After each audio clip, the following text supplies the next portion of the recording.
Suami paksa aku tanda tangan surat kesediaan di poligami. Setelah ku tanda tangani, kutunjukkan perjanjian pranikah kami dan ia langsung histeris. Suara motor Harley Davidsonnya meraung-raung, menyayat kesunyian malam yang sudah larut. Mas Syahrul pergi. Lagi. Aku, Lina, berdiri di balik tirai jendela kamar tidur, menyaksikan lampu merah belakangnya menghilang di tikungan jalan perumahan yang sepi. Dinginnya kaca jendela merambat dari ujung jari hingga ke tulang rusukku. 10 tahun. 2980 hari lebih kami jalani sebagai suami istri. Dulu, suara motor bebek butut yang ia pacu untuk mengantarku pulang kuliah adalah musik terindah. Kini, deru Harley yang ia beli setahun lalu, tanpa pernah membicarakanku, hanya meninggalkan gema kesepian dan setumpuk pertanyaan yang menggerogoti. Aku berbalik, memandang kamar mewah yang kami tempati. Tempat tidur king size dengan spray satin, lemari pakaian berpanel kayu jati, lampu kristal yang memantulkan bayanganku seorang diri. Semua ini adalah buah dari jerih payah kami berdua. Aku yang mengelola keuangan, mengurus administrasi yang ruwet, membangun jaringan dengan penyewa. Syahrul yang berurusan di lapangan, dengan karisma dan jago kandangnya yang bisa merayu calon investor maupun menakuti penyewa yang nakal. Tapi sesuatu telah retak. Fondasi yang kupikir dibangun dari batu karang, ternyata mulai terkikis oleh ombak yang tak kulihat datangnya. Awalnya hanya hal kecil. Ia mulai sering terlambat pulang dengan alasan rapat dengan calon investor, atau ada masalah dengan penyewa di cabang baru. Aku percaya. Bisnis kontrakan, Syahrul Property, memang sedang naik daun. Kami sudah memiliki 5 blok kontrakan di berbagai sudut kota. Lalu, perubahan itu merambat ke hal-hal yang lebih personal. Doa berdua sebelum tidur yang dulu tak pernah ia lewatkan, kini sering terlupa. Obrolan ringan di meja makan tentang hari-hari anak kami, Malik, 8, dan Aisyah, 5, sering ia akhiri dengan melihat ponselnya dengan gelisah. Sentuhannya yang dulu hangat, kini terasa mekanis, seperti tugas yang harus ia selesaikan. Puncaknya adalah 6 bulan lalu. Saat kami sedang santai di ruang keluarga, tiba-tiba ia berkata, sambil matanya tak lepas dari televisi. Lin, katanya di zaman sekarang, laki-laki yang mampu dan bertanggung jawab itu bisa punya lebih dari 1 istri. Itu bentuk syukur. Loh. Es batu langsung menyusup ke pembuluh darahku. Kita kan sudah bahagia seperti ini, Mas? Jawabku, berusaha tenang. Ya, bahagia. Tapi kan tidak ada salahnya memahami hakikat poligami dalam Islam. Nabi saja melakukannya.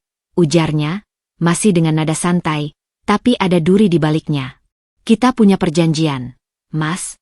Bisikku, suaraku tiba tata kecil. Ia akhirnya menoleh padaku, senyum tipis di bibirnya. Ah, perjanjian pranikah itu kan formalitas saja. Cinta dan iman kita lebih kuat dari secari kertas, bukan? Kata-kata itu menggantung di udara, beracun. Sejak saat itu, topik poligami menjadi hantu yang sering muncul dalam obrolan kami. Kadang berupa ayat Al-Quran yang ia forward di WhatsApp, kadang cerita tentang temannya yang sukses menjalankan poligami. Dan aku tahu, ini bukan lagi sekadar wacana agama. Indera keenam seorang istri membisikkan sesuatu yang salah. Ada parfum baru yang samar di jaketnya. Ada panggilan telepon yang ia hindari di hadapanku. Ada senyum berbeda di wajahnya saat ponselnya bergetar dengan notifikasi tertentu. Malam ini, sebelum pergi, ia bahkan tak lagi memberi alasan. Hanya, ada urusan, Lin. Jangan tunggu. Aku tak menangis lagi. Air mataku seakan sudah kering. Terkikis oleh ketakutan yang jauh lebih dalam. Ketakutan akan kehilangan segala yang telah kami bangun, ketakutan akan masa depan anak-anakku, dan ketakutan akan pengkhianatan yang semakin nyata. Mataku tertuju pada sebuah lukisan keluarga sederhana yang tergantung di dinding. Kami berempat, tertawa lepas, diambil 3 tahun lalu di pantai. Di balik lukisan itu, tersimpan sebuah brankas kecil. Dan di dalam brankas itu, tersimpan sebuah map berwarna kuning tua. Perjanjian pranikah. Dokumen yang kami buat dengan penuh kesadaran dan cinta 10 tahun silam, di hadapan notaris dan orang tua kami. Isinya sederhana namun tegas. Komitmen pada monogami, dan konsekuensi hukum yang sangat berat jika dilanggar. Dulu, Syahrul yang dengan bangga mengusulkan klausul itu. Agar kita selalu ingat, Lin, bahwa cinta kita cuma untuk kita berdua. Sampai mati. Kata-katanya dulu terukir hangat di memori. Kini, terasa seperti ironi yang pedih. Aku berjalan mendekati lukisan itu, jari-jariku menelusuri bingkainya. Apakah secari kertas tua itu masih akan berarti? Apakah komitmen yang pernah diucapkan dengan sumpah masih memiliki kekuatan menghadapi nafsu dan perubahan hati? Suara Harley sudah tak terdengar lagi. Hanya tinggal kesunyian yang berdentang di telingaku. Aku menarik napas dalam. Pertempuran mungkin belum dimulai, tapi aku bisa merasakan pasukan Musif sudah berkumpul di balik bukit. Dan senjataku satu-satunya, untuk saat ini, hanyalah map kuning di balik lukisan ini, dan keberanian yang harus kukumpulkan dari sisa-sisa harga diri yang masih bersembunyi di relung hatiku. Malam ini, seperti malam-malam sebelumnya, aku akan tidur sendiri. Tapi untuk pertama kalinya, di balik rasa sakit dan ketakutan, sebuah tekad mulai bersemi. Tekad untuk tidak membiarkan fondasi kehidupan yang telah kubiarkan dengan susah payah, dihancurkan begitu saja. Fondasi itu retak. Tapi aku, Lina, memutuskan untuk tidak ikut runtuh bersamanya. Keesokan harinya, aroma kopi hitam pekat, cara Syahrul menangkis rasa kantuk setelah pulang larut, masih menyengat di udara dapur. Aku menyiapkan sarapan untuk Malik dan Aisyah, telinga menyaring setiap langkah dari lantai atas. Ia turun, mengenakan kemeja lengan panjang abu-abu yang kupilihkan seminggu lalu. Wajahnya segar, tanpa bekas kelelahan, malah seperti ada cahaya dari dalam. Pagi, Lin, ucapnya singkat, mengambil cangkir kopinya. Tangannya, yang dulu selalu membelai pundakku sekilas, kini hanya meraih potongan roti. Pagi, Mas. Rapat kemarin sampai larut, tanyaku, berusaha membuat suara terdengar biasa saja. Bukan rapat. Urusan dengan penyewa baru di Blok C, rumornya susah diajak negosiasi. Jawabnya cepat, mata tak bertemu dengan mataku. Oh ya, mulai minggu depan, aku akan dibantu asisten baru untuk urusan administrasi dan customer service. Namanya Rania. Nama itu melayang di antara kami, seperti sebongkah es yang tiba-tiba jatuh ke tengah-tengah meja makan. Rania, dua suku kata yang terasa asing, tapi entah mengapa langsung membangkitkan alarm di kepalaku. Asisten? Bukannya selama ini aku yang urus administrasi dan keuangan? Tanyaku, berusaha menahan agar nada suaraku tidak meninggi. Kamu kan sudah sibuk dengan anak-anak, Lin. Dan bisnis kita makin besar. Butuh tangan tambahan yang fokus. Rania ini lulusan S1 akuntansi, pengalaman kerja di perusahaan kontraktor juga. Lumayan, jelasnya sambil mengunyah. Penjelasannya terlalu mulus, seperti sudah dilatih. Aisyah yang sedang susah makan omeletnya menarik perhatian, dan topik itu selesai begitu saja. Tapi benih ketidakpercayaan sudah tertanam. Pertemuan pertama dengan Rania terjadi seminggu kemudian, di kantor Syahrul Property, yang terletak di salah satu ruko milik kami. Aku sengaja datang membawa beberapa dokumen, dengan alasan mengurus pembayaran pajak. Dia ada di sana, duduk di meja kerja yang sebelumnya kosong, persis di seberang ruangan Syahrul. Rambut hitam lurus terurai rapi. Tubuh ramping terbungkus blazer dan rok pencil berwarna nude. Wajahnya cantik, dengan senyum yang terlalu manis dan mata yang terlalu tajam untuk ukuran seorang asisten baru. Bu Lina, kan? Senang akhirnya bertemu. Sapanya, berjabat tangan dengan genggaman yang kuat. Mas Syahrul sering cerita tentang dedikasi ibu. Selamat bergabung, ucapku pendek. Aku bisa merasakan matanya menyapu tubuhku, menilai, mungkin membandingkan.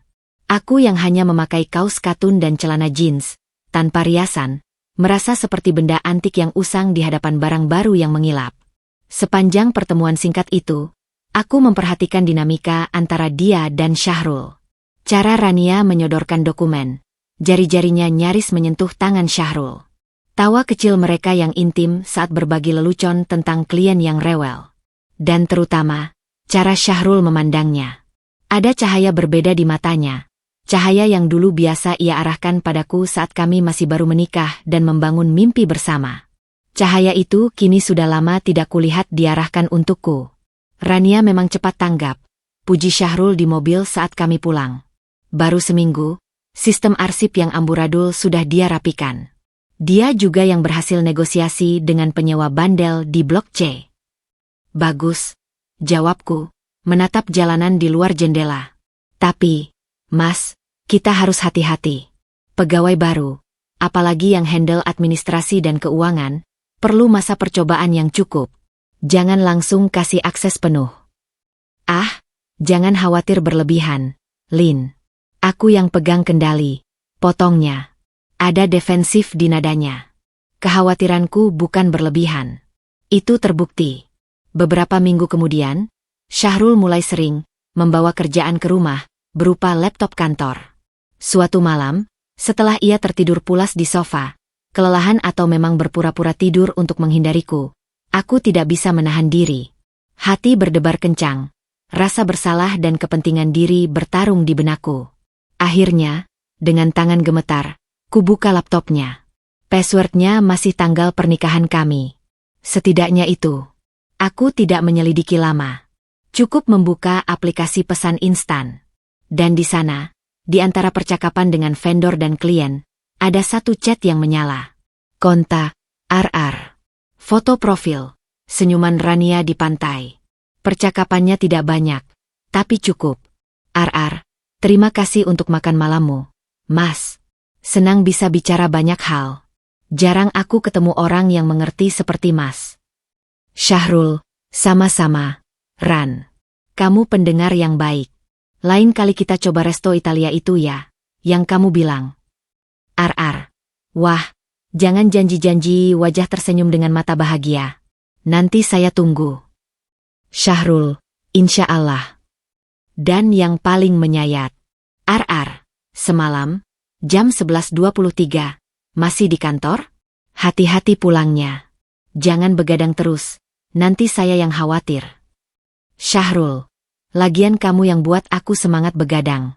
Wajah dengan sebelah mata mengedip masih sibuk. Nanti aku kabari kalau udah sampai rumah. RR, oke. Good night, sayang. Kata itu, sayang, membakar retinaku.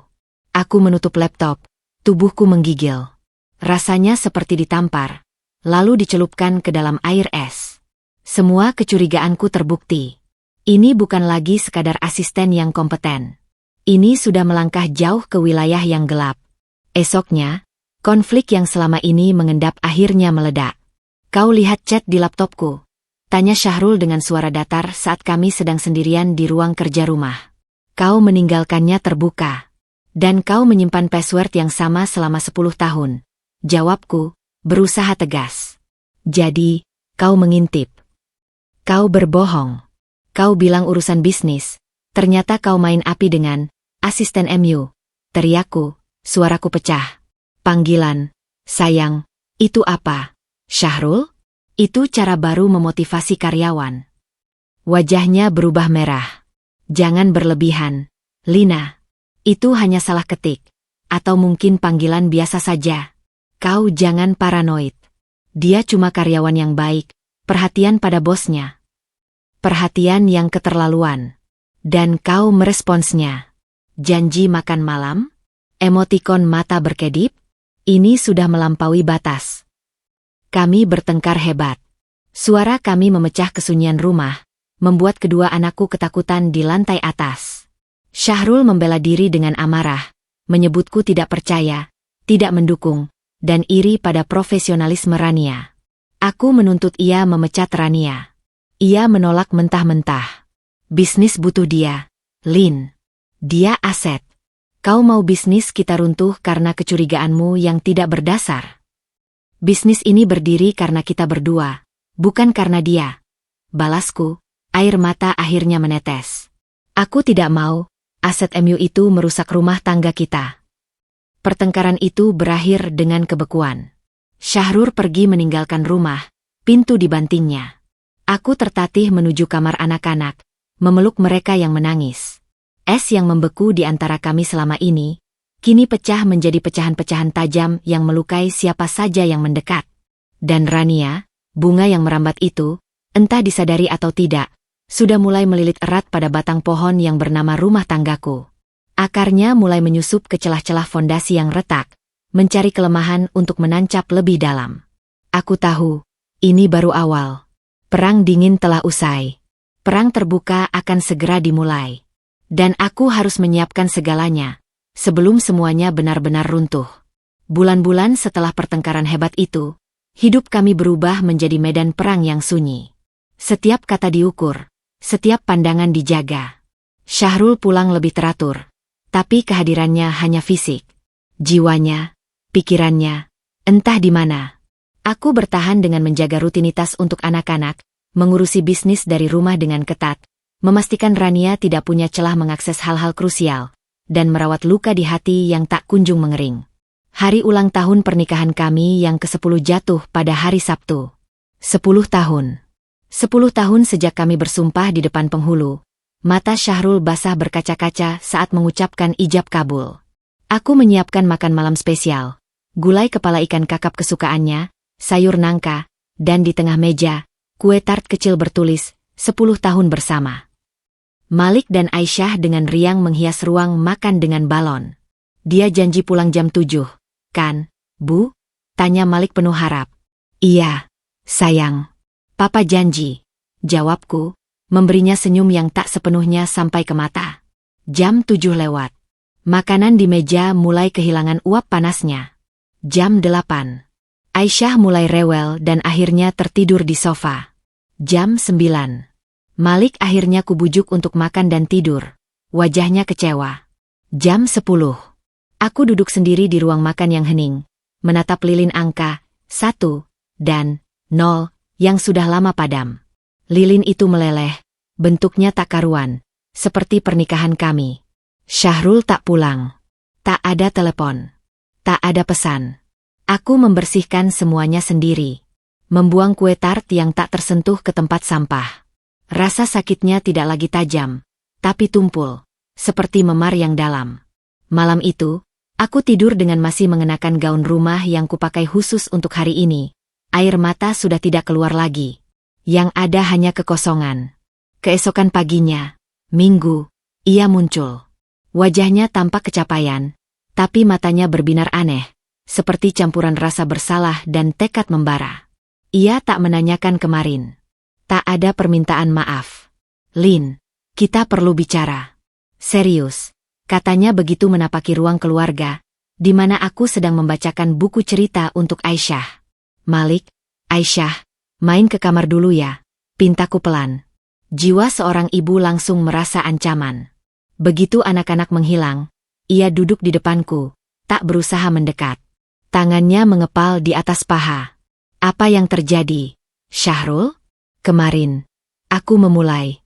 Lupakan kemarin, potongnya kasar. Lalu, setelah menarik napas dalam-dalam, ia mengeluarkan bom itu. Rania hamil. 2 kata itu menggantung di udara, lalu meledak tepat di telingaku. Dunia berputar. Suara debar jantungku sendiri menggelegar memenuhi tengkorak kepala. Aku membayangkan Rania, senyum manisnya, tangan yang nyaris menyentuh suamiku. Dan kini, ada benih yang tumbuh di rahimnya. Benih dari suamiku. Apa yang kau katakan? Desisku, suaraku serak. Dia hamil.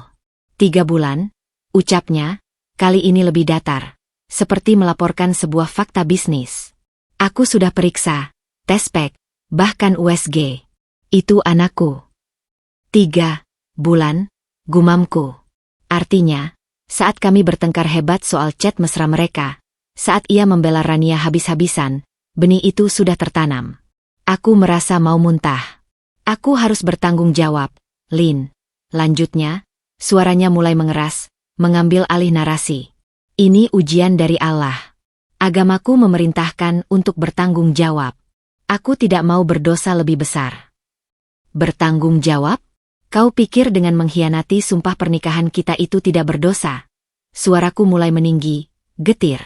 Ini bukan soal mengkhianati. Ini soal menjalankan perintah agama yang lebih besar. Bentaknya, sekarang berdiri, menatapku dari atas. Aku akan menikahinya. Dan untuk itu, Secara hukum, aku butuh izin darimu. Dari dalam tas kerjanya, ia mengeluarkan selembar kertas. Surat itu masih fresh dari print. Judulnya hitam dan tebal. Surat pernyataan kesediaan dipoligami. Apa ini? Aku terduduk lemas. Tanda tangani, Lin, ucapnya, mendorong kertas dan sebuah pulpen ke arahku. Ini yang terbaik. Dengan kau tanda tangan, rumah tangga kita tetap utuh. Aku tidak akan tinggalkan kau dan anak-anak. Kau tetap istri pertama. Rania akan tahu tempatnya. Tanda tangani saja. Kau pikir ini semudah itu? Kau pikir aku akan dengan rela membagikan suamiku, membiarkan anak-anakku punya ibu lain? Tangisku akhirnya meledak. Wajahnya berubah. Dari defensif menjadi dingin. Lina, dengarkan baik-baik. Kalau kau tidak tanda tangan, aku akan tetap menikahi Rania. Tapi konsekuensinya beda. Aku akan tinggalkan kau. Aku akan pindah. Nafkah untuk kau dan anak-anak akan aku beri sekadarnya. Kau mau hidup susah? Mau anak-anakmu ikut susah? Lihat kenyataan. Ancaman itu diucapkan dengan tenang, tapi mematikan. Aku melihat matanya. Tidak ada cinta di sana. Tidak ada penyesalan. Yang ada hanya keinginan untuk mendapatkan apa yang ia mau, dengan cara apapun. Kau memaksaku, bisikku, hancur. Aku memberimu pilihan. Pilihan yang bijak untuk semua. Tanda tangani surat ini, kita tetap keluarga. Aku jamin kehidupan kau tetap seperti sekarang. Bahkan lebih baik, karena aku akan punya motivasi lebih untuk cari nafkah. Kata-katanya menusuk. Motivasinya adalah wanita lain dan anak dari wanita lain. Aku melihat sekeliling. Rumah ini, kehidupan yang nyaman ini, masa depan anak-anakku. Semuanya digantungkan pada tanda tanganku di atas kertas yang menghina itu. Dengan tangan yang gemetar hampir tak terkendali, aku mengambil pulpen itu. Air matamu menetes, membasahi kertas. Aku melihat namaku tercetak di bagian bawah, Lina Sari. Di sanalah aku harus mencoretkan tanda persetujuan atas penghancuran mimpiku sendiri. Untuk anak-anakku, bisikku pada diri sendiri, mantra terakhir untuk memberikan keberanian, atau kepasrahan. Pulpen menyentuh kertas. Coretan pertama dari huruf L, terasa seperti menggores kulitku sendiri. Saat itulah, di tengah keputusasaan yang paling gelap, sebuah ingatan melintas tajam. Sebuah map kuning. Sebuah perjanjian. Sebuah senjata yang ia lupakan. Tetapi untuk sekarang, aku harus bermain sesuai skenarionya dulu. Aku harus memberinya rasa menang dulu. Dengan air mata yang masih mengalir, aku menyelesaikan tanda tanganku. Coretan akhir dari huruf I. Titiknya seperti tusukan jarum. Syahrul langsung menyambar kertas itu. Wajahnya berseri, penuh kemenangan. Seolah-olah sebuah masalah besar sudah terselesaikan. Ia bahkan memberikan senyum tipis, senyum yang dulu biasa ia berikan saat berhasil mendapatkan proyek besar. Bagus, Lin. Kau memang istri yang bijak dan pengertian. Aku tahu kau akan mengerti. Ia melipat surat itu dengan hati-hati, menyimpannya ke dalam saku kemejanya. Tenang saja, semua akan baik-baik saja. Aku janji. Janji. Kata itu kini kosong maknanya. Saat ia berbalik, bersiap pergi mungkin untuk membawa kabar gembira pada Rania, suaraku keluar, lebih tenang dari yang kuduga. Tunggu, Mas. Ia menoleh, alis terangkat, masih dengan sisa-sisa senyum puas. Sebelum kau bawa surat itu kemana-mana, ada satu hal. Ada satu perjanjian lain yang harus kita ingat bersama. Aku bangkit, kaki terasa lemas tapi tekadku mengeras. Aku berjalan, bukan menangis ke kamar, tapi menuju lukisan keluarga kami di dinding. Medali kemenangannya yang semu, baru saja dimulai. Dan pertempuran sebenarnya, baru akan aku jalankan. Setelah kata-kataku melayang, ruangan itu menjadi sangat sunyi. Hanya terdengar suara kipas angin langit-langit yang berputar pelan, mengusir hawa panas siang yang mulai merambat masuk. Syahrul berdiri membelakangiku, masih dengan surat kemenangannya yang tergenggam di saku. Ia tampak membeku sesaat sebelum akhirnya perlahan berbalik. Perjanjian lain? Apa maksudmu, Lin? Tanyanya, nada suaranya datar, Tetapi ada sepercik was-was yang terselip di balik ketidakpedulian yang dipaksakan. Aku tidak langsung menjawab. Tanganku, yang tadi gemetar saat memegang pulpen, kini stabil saat menyentuh bingkai lukisan keluarga itu. Lukisan itu menggambarkan kami berempat di taman bunga. Aisyah masih digendong. Malik tersenyum lebar dengan gigi susunya yang belum lengkap. Saat itu, semua masih utuh. Saat itu, Syahrul masih memandang kamera dengan mata yang penuh cinta. Tangannya melingkari pundakku dengan erat. Dengan gerakan mantap yang mengejutkan diriku sendiri, aku menggeser lukisan itu ke samping. Di baliknya, tersembunyi sebuah brankas dinding kecil berwarna putih, hampir tak terlihat di tembok cat krem. Inilah rahasia kecilku. Tempatku menyimpan surat-surat berharga, perhiasan sederhana, dan satu dokumen yang dulu kami anggap hanya formalitas belaka. Kau menyembunyikan brankas? Tanya Syahrul, langkahnya mendekat. Ada rasa ingin tahu yang bercampur kejanggalan di wajahnya. Bukan menyembunyikan. Hanya memilih tempat yang aman, jauh dari pandangan. Jawabku sambil memutar kombinasi angka. 10.05.13. Tanggal pernikahan kami. Aku mendengar desisan halus saat pintu brankas terbuka. Di dalamnya, tersusun rapi beberapa map. Aku langsung meraih map yang paling tua, dengan sudut-sudut yang sudah mulai melengkung dan warna kertas yang menguning. Map itu terasa ringan di tangan, tetapi seolah memiliki berat yang luar biasa. Kuambil isinya, beberapa lembar kertas legal yang dijilid rapi dengan sampul mika bening. Di halaman depan, tertulis dengan huruf Times New Roman 12, perjanjian pra-perkawinan antara Syahrul Fahrezi dan Lina Sari. Aku berbalik, menghadapkan map itu padanya. Wajah Syahrul masih tampak bingung, belum menyadari badai apa yang akan menerpanya. Ini, perjanjian yang kita buat 10 tahun lalu. Di hadapan notaris Budi Santoso, disaksikan oleh ayahku dan ayahmu. Kau ingat? Ucapku, suaraku rendah tapi jelas. Apa-apaan, Lin? Itu kan cuma formalitas. Kertas usang, hardiknya, tapi matanya sudah mulai menatap tajam dokumen di tanganku. Kita sedang bicara tentang sekarang. Tentang tanggung jawabku pada Rania dan anakku. Kita sedang bicara tentang janji yang kau langgar, Syahrul. Dan tentang konsekuensi hukumnya, balasku. Aku meletakkan perjanjian itu di atas meja kopi, di sebelah tempat di mana tadi aku menandatangani surat kesediaan. Dua dokumen itu sekarang terbaring bersebelahan. Sebuah pertentangan yang nyata antara masa lalu yang penuh komitmen dan pengkhianatan masa kini. Aku membuka halaman perjanjian, menunjuk langsung ke pasal yang kumaksud. Jari telunjukku menekan baris-baris tulisan itu, seolah ingin menyalurkannya langsung ke otaknya. Baca. Pasal 4, ayat 2, desisku. Syahrul mendongak, enggan. Tapi rasa ingin tahu, atau mungkin firasat buruk, membuat matanya turun, meluncur mengikuti baris-baris yang kununjuk. Aku bisa melihat pupil matanya membesar perlahan seiring ia membaca. Kedua belah pihak bersepakat dan dengan ini menyatakan komitmen untuk setia pada ikatan perkawinan yang bersifat monogami. Jika salah satu pihak, dalam hal ini pihak laki-laki, Syahrul Fahrezi bin Ahmad Fadilah, melakukan pernikahan ulang, poligami, atau memiliki hubungan lain yang dianggap sebagai perkawinan tanpa persetujuan tertulis yang sah dan diberikan secara sukarela, bukan di bawah paksaan, tekanan, atau ancaman, dari pihak perempuan, Lina Sari binti Rizal Mulyana.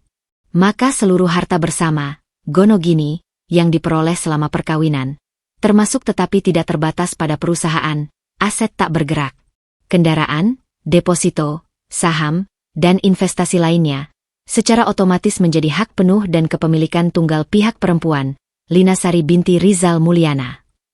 Pihak laki-laki, Syahrul Fahrezi bin Ahmad Fadilah, hanya berhak membawa serta harta bawaan sebelum menikah yang dapat dibuktikan secara hukum, dan kehilangan seluruh klaim atas harta bersama. Ia diam. Sungguh-sungguh diam. Wajah yang tadi dipenuhi kemenangan dan sedikit belas kasihan palsu, kini berubah. Darah seolah surut dari wajahnya, meninggalkan warna pucat seperti kapur. Bibirnya bergetar, mencoba membentuk kata tapi tak bersuara.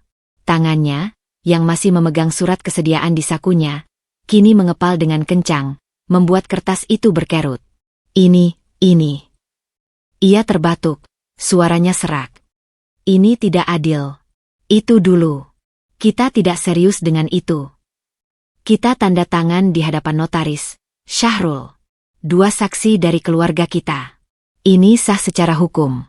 Lebih sah dari surat kesediaan yang baru saja kau paksakan untuk kuteken. Ucapku, setiap kata diucapkan dengan tenang yang dingin, seperti meneteskan air es ke tulang belakangnya. Aku tidak memaksa. Kau yang tanda tangan. Teriaknya, suaranya melengking, tanda kepanikan mulai mengambil alih. Aku tanda tangan karena kau mengancam akan meninggalkan aku dan anak-anak, mengurangi nafkah, dan membuat hidup kami susah. Itu namanya paksaan psikologis. Itu membatalkan kesukarlaan. Pengacaraku akan dengan senang hati menjelaskannya pada hakim. Jawabku. Aku telah berkonsultasi diam-diam dengan seorang pengacara perempuan spesialis hukum keluarga, seminggu setelah pertengkaran pertama soal Rania. Persiapan adalah segalanya. Matanya melotot, bolak-balik menatapku dan dokumen di meja. Nafasnya memburu. Jadi maksudmu, dengan surat perjanjian usang ini? Maksudku, potongku, tak memberinya waktu untuk berpikir, adalah bahwa keputusanmu untuk menikahi Rania, dengan atau tanpa surat kesediaan yang kau paksakan dariku, telah melanggar perjanjian pranikah kita. Konsekuensinya, sesuai pasal ini, seluruh harta bersama kita, termasuk Syahrul Property, 5 blok kontrakan, mobil-mobil, deposito di 3 bank, dan semua aset lainnya, kini sepenuhnya menjadi hak milikku. Kau boleh pergi, menikahi Rania, bertanggung jawab. Tapi kau akan pergi dengan tangan kosong, hanya dengan pakaian yang melekat di badan dan harta bawaanmu yang nyaris tidak ada 10 tahun lalu. Tidak, teriaknya tiba-tiba. Teriakan itu pecah, penuh keputusasaan dan kemarahan yang meledak. Ia seperti binatang yang terpojok. Itu tidak mungkin. Itu harta hasil keringatku. Usahaku. Hasil keringat kita. Balasku, suaraku akhirnya meninggi, menyalakan amarah yang selama ini kutanam. Aku yang mengelola keuangan dari nol. Aku yang berurusan dengan pajak, dengan laporan, dengan administrasi yang ruwet. Aku yang menjaganya agar tetap sehat. Kau hanya tanda tangan dan jadi wajah depan. Dan lihat, di pasal 7, kuasa hukum dan keuangan atas semua aset bersama atas nama kedua belah pihak ada di tanganku, sebagai manajer. Semua atas persetujuanmu dulu, agar lebih efisien. Aku menunjuk lagi pasal lainnya. Ia tak lagi membaca. Tubuhnya gemetar hebat. Air mata kemarahan dan ketakutan mulai menggenang di matanya. Ini jebakan. Kau sengaja menyimpan ini untuk menghancurkanku. Pekiknya, mendekatiku dengan langkah goyah. Aku menyimpan ini karena aku selalu percaya pada janji kita. Ternyata, itu adalah langkah terbijak yang pernah kulakukan. Jawabku, tak gentar. Surat kesediaan yang kau paksa itu tak ada artinya di hadapan perjanjian yang sah ini. Kau sudah kalah, Syahrul. Sebelum pertempuran itu benar-benar dimulai. Saat itulah, kunci rumah berputar. Pintu depan terbuka. Malik dan Aisyah pulang dari bermain di rumah tetangga. Mereka berdiri di ambang pintu, mata lebar melihat ayah mereka yang berwajah merah dan berlinang air mata, dan ibunya yang berdiri tegang dengan setumpuk kertas di tangan. Wajah Syahrul hancur. Ia melihat anak-anaknya, lalu melihat kertas perjanjian itu, lalu kembali padaku. Segala rencananya, ilusi tentang kehidupan 2 istri yang ia bangun, ambruk berantakan dalam sekejap. Kemenangan semu yang tadi ia rasakan berubah menjadi lumpur yang menenggelamkannya.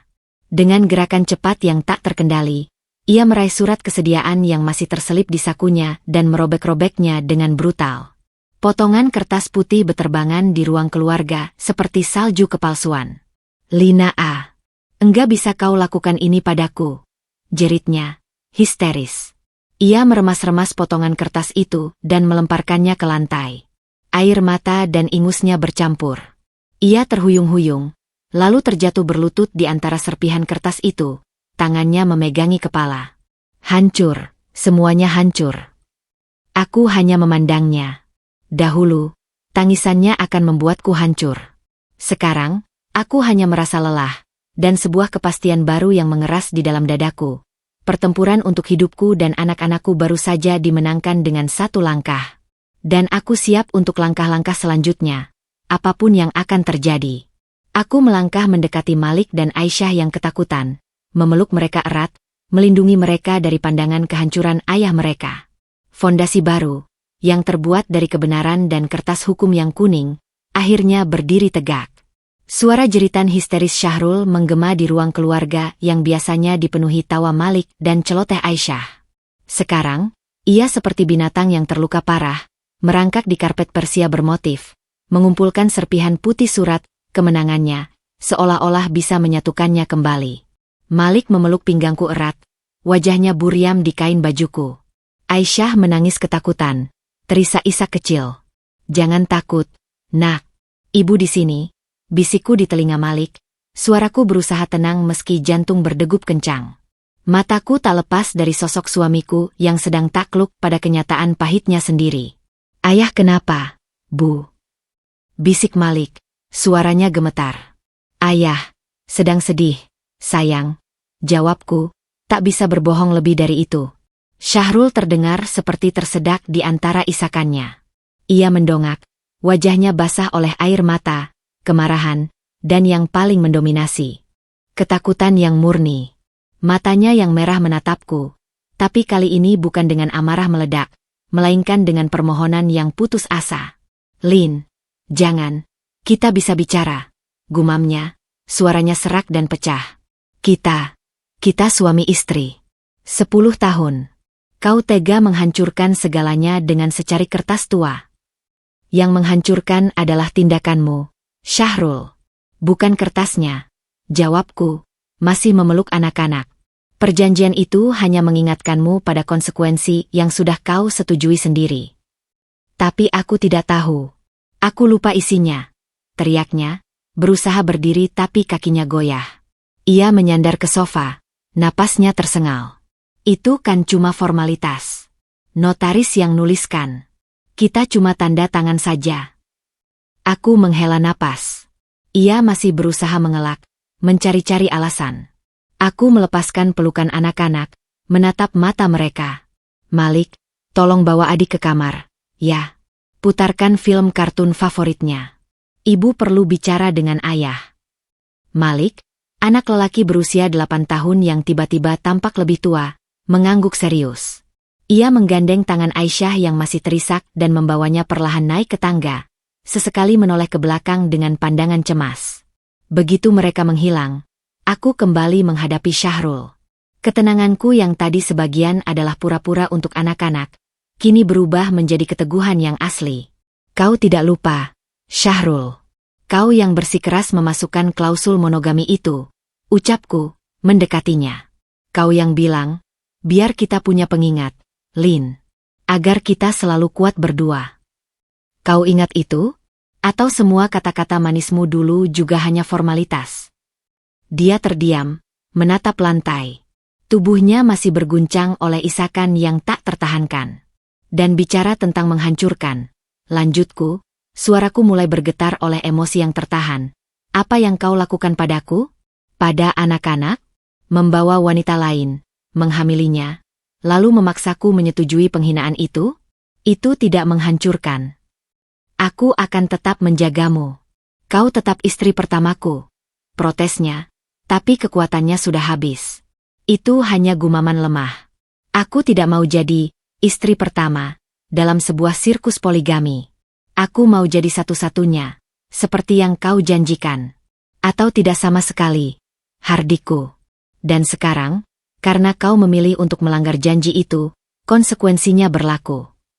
Aku berjalan ke meja kerja di sudut ruangan, mengambil sebuah map coklat yang sudah kusiapkan, tanpa sepengetahuan Syahrul. Di dalamnya, ada rangkuman aset-aset kami, printout rekening bersama, dan surat-surat kepemilikan. Aku melemparkannya ke pangkuannya yang lemas. "Ini realitas yang kau hadapi sekarang.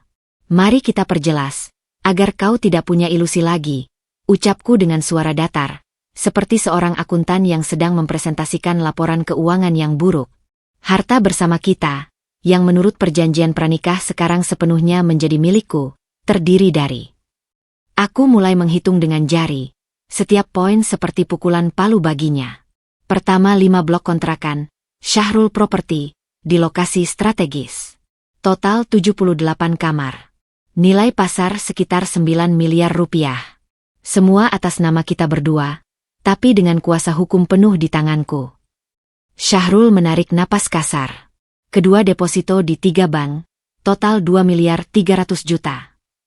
Ia menggeleng, memejamkan mata. Ketiga mobil, Toyota Fortuner tahun 2020, plat B 1234 up, dan Honda Brio tahun 2018, plat B 5678 CD. Itu Fortunerku, gumamnya lemah. Dulu. Sekarang aset bersama yang jadi milikku, koreksiku tanpa ampun. Keempat rekening giro operasional perusahaan dengan saldo sekitar 500 juta. Kelima perhiasan yang dibeli selama nikah, meski tidak banyak, nilainya sekitar 100 juta. Keenam isi rumah ini, semua furnitur, elektronik. Ketujuh saham di beberapa perusahaan reksadana yang kita beli bersama. Aku berhenti sejenak, memastikan ia menyerap semuanya. Harta bawaanmu sebelum menikah, seperti yang tercatat di perjanjian, adalah 1 unit motor bebek Honda Beat dan uang tunai 5 juta rupiah. Itu saja. Motor itu sudah tidak ada. Jadi, secara teknis, kau tidak punya apa-apa yang bisa dibawa pergi. Dia terduduk merosot di lantai, bersandar pada kaki sofa. Wajahnya kosong. Histerianya telah berubah menjadi keterpanaan total. Jeritan telah berubah menjadi erangan tak berdaya. Jadi aku miskin? Tanyanya, seperti anak kecil yang bingung. Tidak. Aku yang sekarang memiliki semua yang kita bangun. Kau memilih untuk kembali ke titik nol. Koreksiku lagi. Kau punya Rania, kan? Dan anakmu yang akan lahir. Itu pilihanmu. Tanggung jawabmu. Nama Rania seperti sengatan listrik. Matanya terbuka lebar, dipenuhi horor yang baru. Rania, dia mengharapkanku. Aku bilang padanya aku punya segalanya. Bahwa aku bisa menjaganya. Ucapnya terbata-bata. Realitas bahwa ia harus menghadapi Rania dengan tangan kosong. Tanpa rumah mewah, tanpa mobil, tanpa uang, tampaknya lebih menakutkan daripada kehilangan hartanya dariku. Itu masalahmu dan dia. Bukan lagi urusanku. Ucapku. Rasa sakitnya masih ada. Tapi di baliknya ada kelegaan yang pahit. Kau punya 2 pilihan sekarang. Pertama, kau batalkan rencanamu dengan Rania. Kita coba pertimbangkan lagi segalanya dengan terapi dan konseling. Tapi kepercayaanku padamu sudah hancur, Syahrul. Atau kedua, kau tetap pada rencanamu, dan konsekuensi hukum ini yang akan berlaku. Aku akan segera mengajukan gugatan cerai di pengadilan dengan perjanjian ini sebagai bukti utama. Kau mau menceraikanku? Teriaknya, seolah itu adalah hal yang paling tak terduga. Kau sudah menceraikan aku dari hatimu jauh sebelum ini, Syahrul. Pengadilan hanya formalitas. Dia terdiam lama. Sunyi yang berat memenuhi ruangan. Dari lantai atas, terdengar suara film kartun yang riang, kontras dengan kesuraman di lantai bawah. Akhirnya, dengan sisa tenaga, ia berdiri. Tubuhnya terlihat 10 tahun lebih tua. Ia memandangku, dan untuk pertama kalinya malam ini, aku melihat sesuatu yang mirip penyesalan, bukan atas pengkhianatannya, tapi atas konsekuensi yang harus ia tanggung. Aku butuh waktu, katanya, suaranya parau. Kau punya waktu sampai besok pagi. Tapi ingat, sejak saat kau menyatakan akan menikahi Rania dan memaksaku tanda tangan, klausul perjanjian sudah aktif. Aku akan mengamankan semua aset. Kartu kredit bersama sudah kublokir. Aksesmu ke rekening perusahaan sudah kucabut. Kau masih bisa tinggal di sini sementara, tapi di kamar guest. Atau kau bisa pergi ke tempat Rania. Menyebutkan bahwa ia bisa pergi ke Rania seperti menamparnya. Ia meringis. Lin, apa tidak ada belas kasihan? Suaranya hampir seperti bisikan. Belas kasihan? Ucapku, dan air mata akhirnya keluar. Bukan air mata kelemahan, tapi air mata untuk segala sesuatu yang telah mati. Belas kasihan untuk apa? Untuk pria yang mau membagi ranjangnya dengan wanita lain? Untuk pria yang mengancam akan menelantarkan anak-anaknya sendiri agar bisa mendapatkan izin untuk berpoligami? Cari belas kasihanmu pada Rania, Syahrul, atau pada dirimu sendiri. Aku berbalik, tak kuat lagi memandang kehancurannya.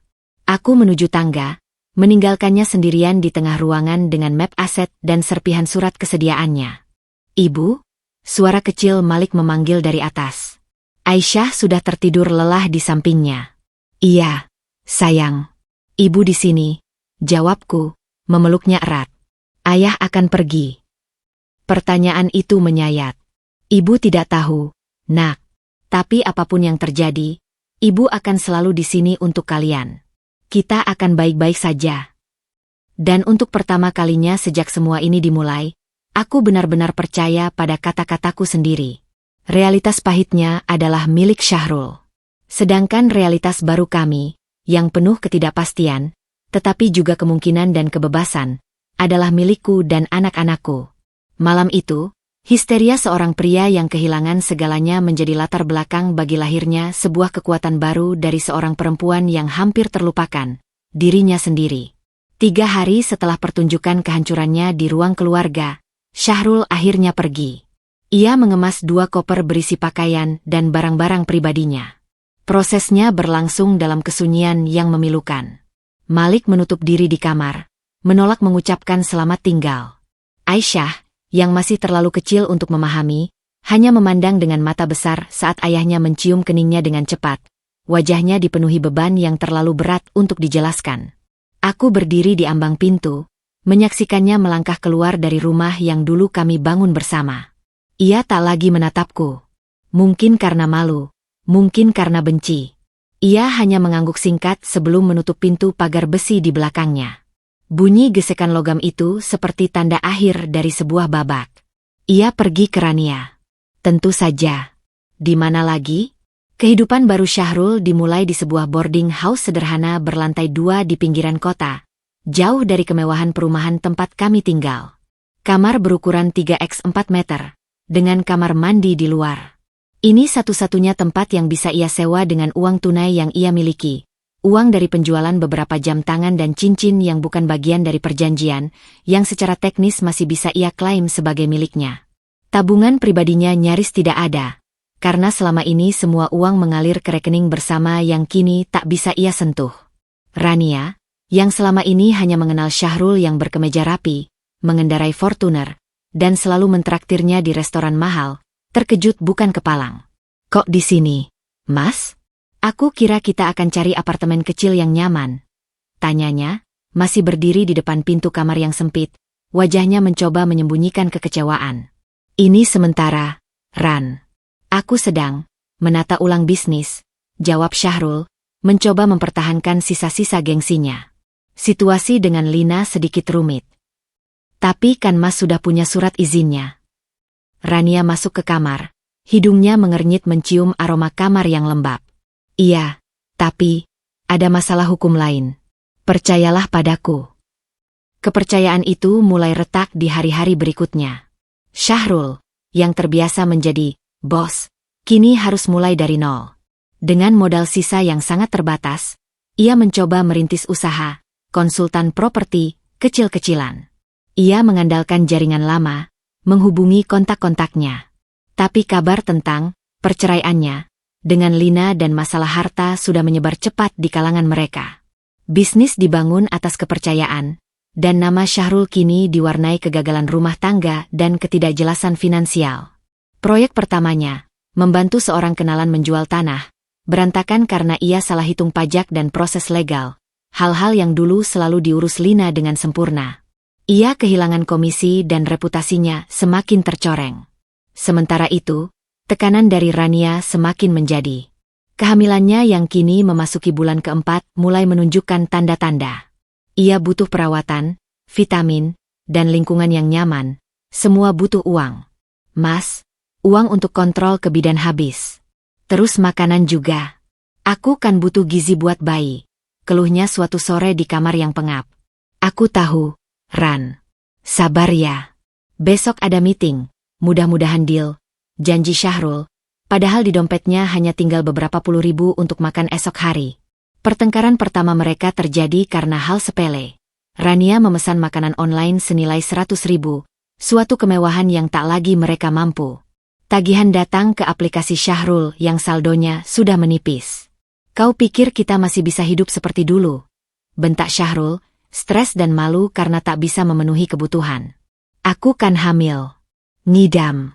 Mas yang dulu bilang bisa jagain aku. Ingat? Balas Rania. Air mata mulai meleleh. Aku tinggalkan pekerjaanku. Ikut Mas ke tempat seperti ini. Dan Mas malah marahin aku cuma karena makanan. Itu adalah kenyataan pahit pertama bagi Syahrul. Cinta, atau apa yang ia kira cinta, dengan Rania, cepat menguap ketika dihadapkan pada kesulitan finansial. Rania bukan Lina. Lina adalah partner yang membangun dari bawah, yang rela makan mie instan berbulan-bulan demi menyimpan modal. Rania adalah bunga yang ingin dipetik dan dipajang di vas yang indah.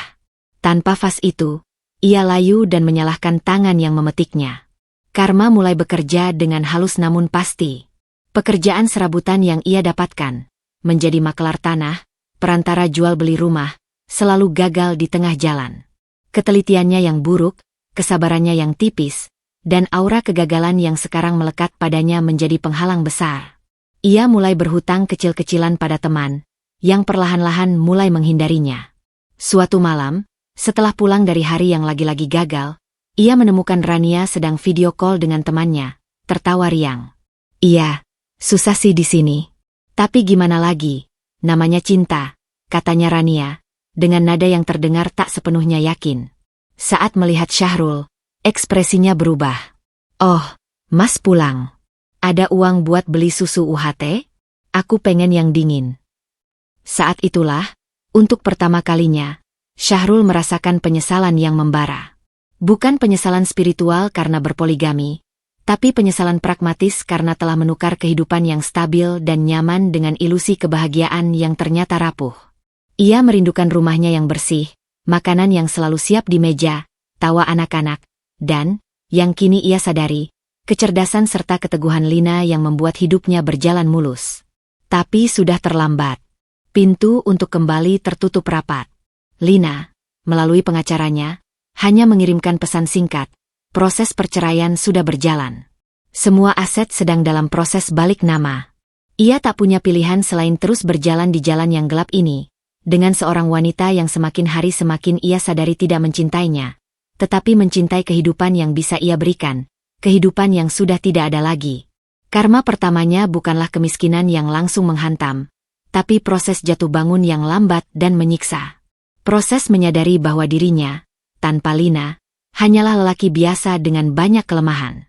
Proses menerima bahwa kemenangan semu atas secarik surat kesediaan, harus dibayar dengan kehilangan segalanya yang benar-benar berharga. Dan ini, baru permulaan. Kamar kos sempit itu terasa seperti sangkar. Bagi Rania, yang terbiasa dengan apartemen minimalis miliknya sendiri dulu dan janji-janji manis Syahrul tentang kehidupan mewah, realitas ini adalah pengkhianatan yang tertahankan. Bau apek dari dinding yang lembab, suara berisik penghuni kos lainnya, dan ruang gerak yang terbatas membuatnya semakin gusar seiring membesarnya perutnya. Awalnya, ada romantisme semu dalam perjuangan mereka. Rania bahkan sempat memposting foto senyap dirinya dan Syahrul di depan kosan dengan caption, "Bersamamu, sederhana pun terasa istana." Tapi likes dan komentar penyemangat dari teman-temannya tak bisa mengisi perut atau membayar vitamin prenatal.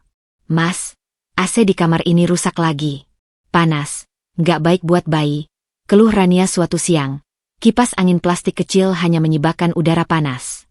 "Aku sudah bilang ke pemilik kos, dia bilang minggu depan," jawab Syahrul tanpa semangat, matanya menatap layar laptop yang penuh dengan email penolakan. Minggu depan, selalu minggu depan. Aku mau pindah, Mas. Cari yang ada AC, minimal ada kamar mandi dalam. Suara Rania mulai meninggi. Dengan apa kita bayar, Ran? Uang sewa di sini saja sudah nyaris tidak terjangkau, balas Syahrul, rasa frustrasi mulai meledak. Pertengkaran seperti ini menjadi menu harian. Setiap kebutuhan Rania, dari krim anti-stretch mark merek mahal, makanan sehat, hingga kontrol ke dokter kandungan yang lebih bagus, selalu berbenturan dengan dompet Syahrul yang cekak. Janji-janji Syahrul dulu tentang apartemen bagus, mobil mewah, dan kehidupan mapan, kini terungkap sebagai bayangan yang sama sekali tak berwujud. Suatu hari, Rania iseng membuka laptop lama Syahrul yang masih menyimpan beberapa file lama dari kantornya dulu. Di sana, tersimpan presentasi bisnis, Syahrul Property, dengan foto-foto kontrakan yang megah, laporan keuangan yang sehat, dan foto-foto keluarga mereka di acara perusahaan. Lina tersenyum anggun di samping Syahrul, memotong pita peresmian. Rasa cemburu dan penyesalan yang membara menyergapnya. Itu seharusnya aku, pikirnya dengki. Tapi melihat kondisi Syahrul sekarang, yang bahkan tak bisa membelikannya bantal hamil yang baik, keraguan besar mulai menggerogoti. Mas, dulu kan bisnisnya bagus. Emang nggak bisa minta sebagian? Masa iya si Lina segitunya? Tanya Rania suatu malam, mencoba pendekatan berbeda. Ada perjanjian, Ran. Aku sudah kalah. Dia pegang semua kendali, jawab Syahrul singkat, malu mengakui bahwa ia terjebak oleh perjanjian yang ia sendiri tanda tangani. Tapi kan itu nggak adil. Mas coba lawan. Kita cari pengacara, usul Rania. Masih berharap ada harta yang bisa direbut. Pengacara butuh uang. Uang kita untuk makan saja susah, potong Syahrul kesal. Setiap percakapan selalu berakhir di masalah yang sama, uang. Kehamilan Rania, yang seharusnya menjadi momen bahagia, justru menjadi sumber ketegangan. Tanpa dukungan finansial dan emosional yang stabil, Rania menjadi mudah marah dan curiga. Ia mulai memeriksa ponsel Syahrul diam-diam, takut ia masih berkomunikasi dengan Lina dan memberikan sisa-sisa uang padanya. Ia juga mulai sering menghubungi teman-teman lamanya, mengeluh tentang keadaannya, merindukan kehidupan sebelum mengenal Syahrul. Hubungan mereka yang dibangun di atas nafsu dan janji kosong, cepat keropos diterpa angin kenyataan. Cinta Rania pada Syahrul ternyata sangat bergantung pada kemampuan Syahrul memenuhi ekspektasi materinya. Dan Syahrul, yang tengah terpuruk, tak mampu menjadi pahlawan yang ia bayangkan. Karma bagi Rania mulai berjalan. Ia terperangkap dalam situasi yang ia ciptakan sendiri. Janji menjadi istri seorang pengusaha kaya berubah menjadi beban sebagai pendamping seorang pria yang jatuh bangun. Mimpinya tentang kehidupan mewah sebagai istri muda berganti dengan perjuangan sehari-hari untuk hal-hal paling dasar. Dan bayangan janji manis itu terus menghantuinya, membuat setiap kenyataan pahit terasa lebih perih, dan setiap pandangan pada Syahrul yang stres penuh dengan kekecewaan yang dalam. Ia mulai menyadari, mungkin, kemenangannya, merebut Syahrul dari Lina, adalah kekalahan terbesar dalam hidupnya. Sementara kekacauan melanda kehidupan Syahrul dan Rania, di rumah yang dulu kami bangun bersama, sebuah transformasi diam-diam sedang berlangsung. Awalnya, kesepian dan rasa kehilangan itu terasa menyiksa. Malam-malam terasa panjang, dan sunyi di rumah itu kadang terasa begitu nyaring hingga menekan telinga. Tapi, di balik kesedihan itu, ada satu emosi yang perlahan tumbuh bagai tunas di sela-sela reruntuhan, kebebasan. Kebebasan dari rasa was-was menanti suami yang tak kunjung pulang. Kebebasan dari kebutuhan untuk terus memeriksa ponselnya. Kebebasan dari beban menanggung rahasia dan pengkhianatan. Anak-anak adalah penyelamatku. Tangisan Aisyah di malam hari karena mimpi buruk, pertanyaan cerdas Malik tentang pelajaran sekolah, tawa mereka saat bermain di halaman. Semua itu menjadi penanda waktu dan penuntun langkahku. Aku tidak punya hak untuk tenggelam terlalu lama. Ada dua jiwa kecil yang bergantung sepenuhnya padaku sekarang. Langkah pertama adalah profesional. Aku menjadwalkan pertemuan dengan semua karyawan, Syahrul Property. Ada 5 orang, termasuk sopir dan tukang kebun. Rasa cemas terpancar dari wajah mereka. Mereka telah mendengar kabar buruk dan khawatir akan nasib mereka. Bapak dan ibu sekalian, ucapku di ruang pertemuan kecil yang dulu biasa dipakai Syahrul untuk briefing. Perubahan memang sedang terjadi. Tapi bisnis ini akan tetap berjalan.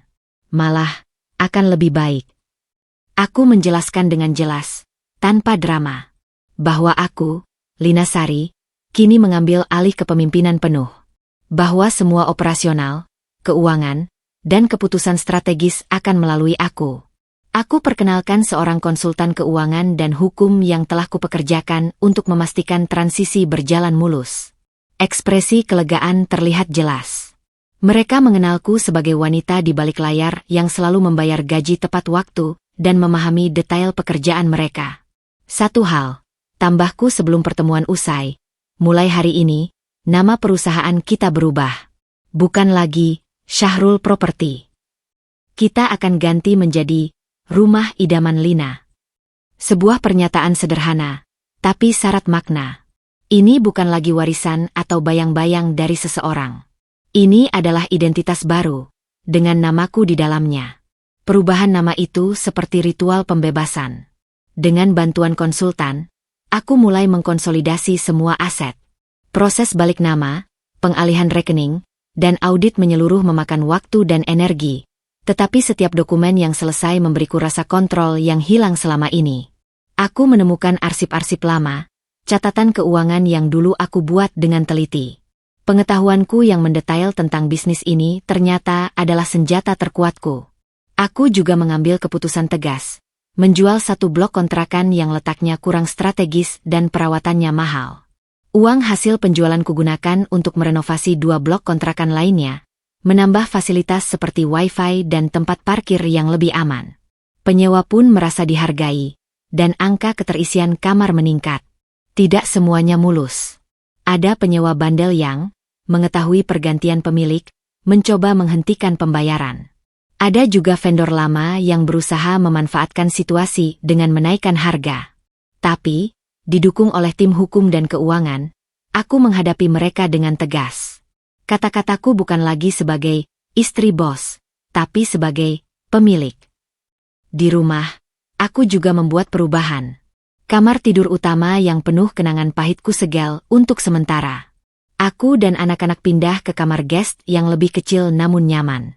Ruang keluarga yang dulu menjadi saksi histeria Syahrul, kurenovasi sedikit. Kuganti karpetnya, tambah beberapa bantal warna cerah, dan lukisan keluarga yang sedih itu kuganti dengan karya lukis abstrak berwarna-warni hasil karyaku dan anak-anak. Rumah itu perlahan berhenti menjadi museum kenangan buruk, dan mulai menjadi rumah kami, tanpa bayang-bayang seorang Syahrul. Aku juga mulai menghidupkan kembali jaringan sosialku yang sempat terbengkalai. Bergabung dengan komunitas ibu-ibu wirausaha, menghadiri seminar pengembangan diri, dan bahkan mulai menjahit lagi, hobi lamaku yang terpendam.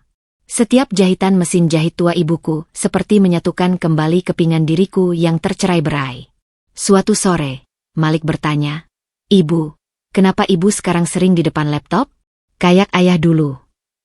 Aku tersenyum, menariknya ke pangkuanku. Karena ibu sekarang yang jadi bos, sayang. Ibu yang harus pastikan kita semua bisa terus sekolah, makan enak, dan bahagia. Kalau ibu bos, ibu kuat nggak? Harus kuat, Dik. Buat kamu, buat adikmu. Dia memelukku. Ibu memang kuat. Kata-kata itu, sederhana namun penuh keyakinan, menjadi penyemangat terbesarku. Kebangkitanku bukan hanya tentang membalaskan dendam atau menunjukkan kekuatan pada Syahrul. Ini tentang membuktikan pada diriku sendiri, dan terutama pada anak-anakku, bahwa kami bisa bertahan. Bahwa kami bisa lebih dari sekadar bertahan. Kami bisa tumbuh. Dari reruntuhan pernikahan yang hancur, aku tidak hanya membangun sebuah bisnis yang lebih kokoh. Aku membangun kembali diriku. Lina, seorang ibu, seorang pebisnis, seorang survivor. Dan di cermin, senyum yang kulihat perlahan-lahan bukan lagi senyum kepalsuan atau kepedihan, melainkan senyum keteguhan seorang perempuan yang telah menemukan pijakannya sendiri di atas puing-puing kepercayaan yang dihancurkan orang lain. Kebangkitan ini baru permulaan, dan rasanya, setelah sekian lama, aku bisa kembali bernapas lega. Kenyataan hidup di kosan yang sempit dan kekurangan uang membuat ikatan antara Syahrul dan Rania kian renggang. Setiap hari diwarnai tuntutan, keluhan, dan saling menyalahkan. Rania yang dulu selalu tampil manis dan penuh perhatian, kini sering meledak-ledak. Kehamilan membuatnya lebih emosional, dan situasi finansial yang buruk menjadi bensinnya. Suatu sore, saat Syahrul pulang dengan wajah lesu setelah lagi-lagi gagal mendapatkan proyek, ia mendapati Rania sedang terisak-isak di atas kasur tipis mereka. "Ada apa?" tanyanya, lebih karena kewajiban daripada kepedulian. Ini hasil USG. Rania menyodorkan selembar kertas print. Matanya merah. "Dokter bilang perkiraan usia kandunganku." Syahrul mengambil kertas itu. Ada gambar hitam putih janin dan beberapa tulisan medis. Di bagian bawah tertulis, perkiraan usia kehamilan, 15-16 minggu. Sesuatu terasa tidak beres di benak Syahrul yang sudah mulai kalut. Ia mencoba mengingat-ingat. Rania mengatakan hamil 3 bulan saat ia memberikan ultimatum pada Lina. Saat itu, katanya, hasil tes sudah jelas. Itu sudah sekitar 2,5 bulan yang lalu.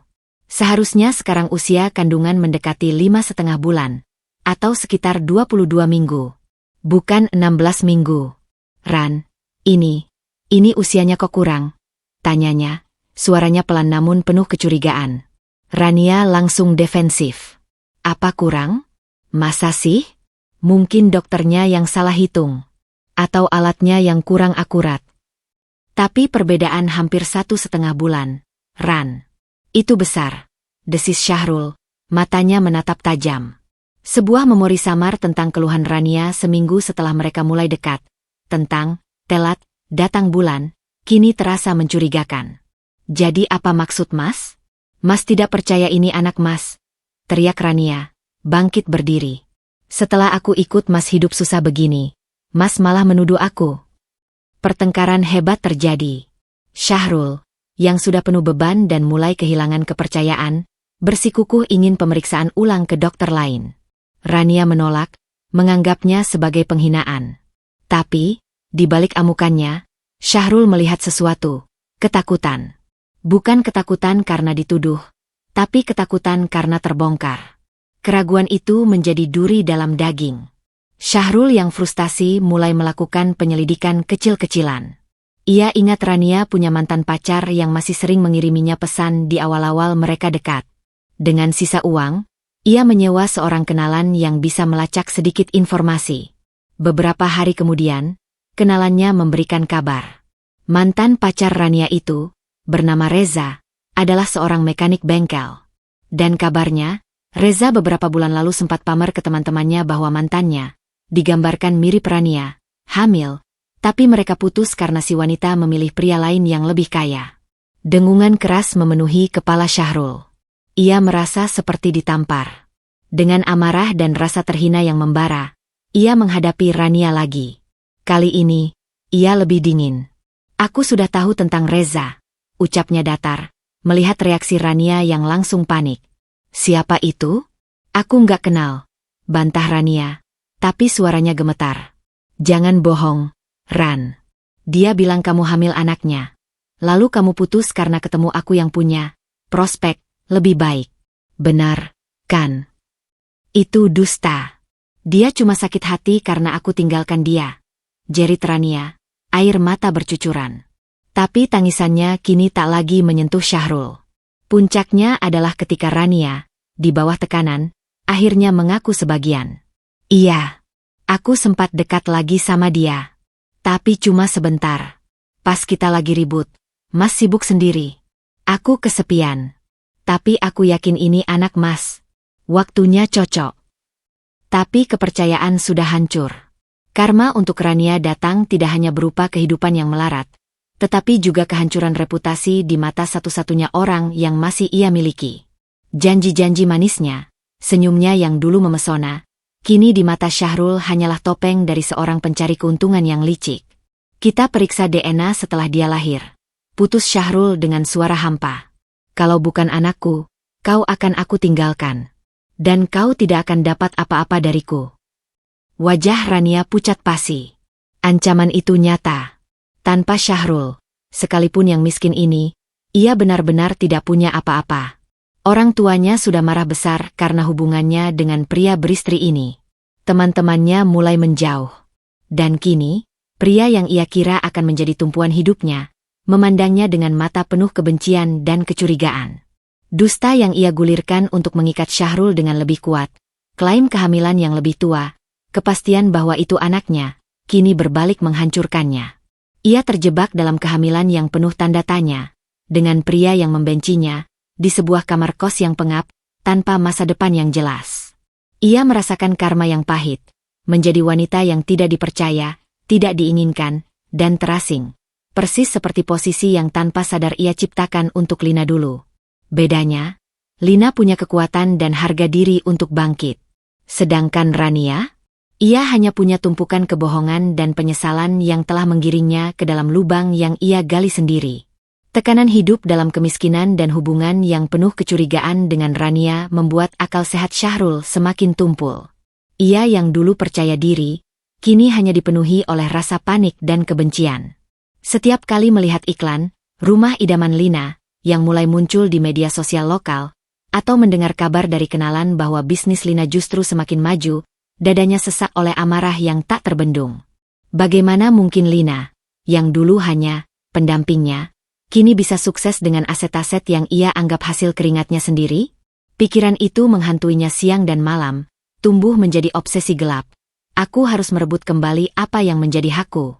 Dalam keputusasaan, ia menemukan peluang.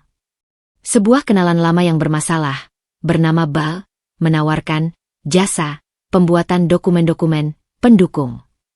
Awalnya hanya untuk proyek kecil yang gagal, tapi racun ide itu sudah meresap.